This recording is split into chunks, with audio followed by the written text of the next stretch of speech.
محترم جناب تنویر عبدل خالق صاحب واکن پاکستان، السلام علیکم۔ ہم آپ کے ممنون ہیں کہ آپ نے ہماری ویب سائٹ پر یاد فرمایا، آپ کا سوال موصول ہوا، جواب حاضر۔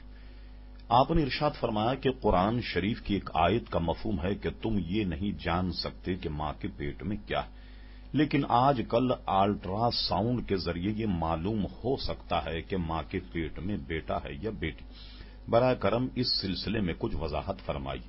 محترم تنویر صاحب، آپ نے جس آیت کی جانب اشارہ فرمایا قرآن مجید فرقان حمید میں، یہ آیت ہے یعلم ما فی الارحام، اور وہی جانتا ہے کہ ماں کے پیٹ میں کیا ہے۔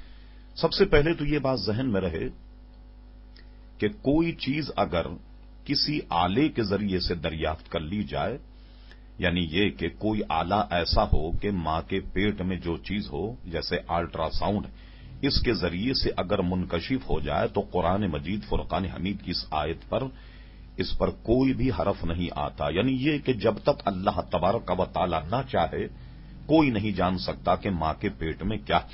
اسی طریقے سے اللہ تبارک و تعالی نے یہ علم اپنی عطا سے اپنے حبیب علیہ السلام کو بھی عطا فرمایا، بعض اولیاء اعظام کو بھی اللہ تبارک و تعالی الہام فرماتا اور وہ بھی یہ بتا دیتے ہیں کہ ماں کے پیٹ میں کیا۔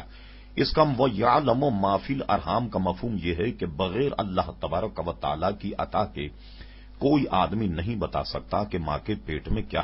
ظاہر ہے کہ آدمی نے جو آلہ ایجاد کیا، اللہ تبارک و تعالی کی عقل اور فہم کے دینے ہی سے اس نے یہ آلہ ایجاد کیا، جس کی وجہ سے اسے یہ معلوم ہو گیا کہ ماں کے پیٹ میں کیا ہے۔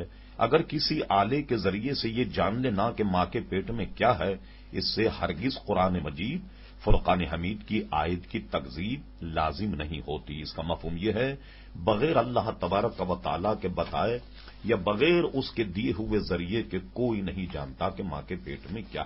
میں سمجھتا ہوں کہ آپ کی تسلی ہو گئی ہوگی۔ اگر آپ کی تسلی نہ ہوئی ہو تو آپ دوبارہ سوال کر کے پوچھ سکتے۔ محترم جناب تنویر عبدل خالق صاحب واکن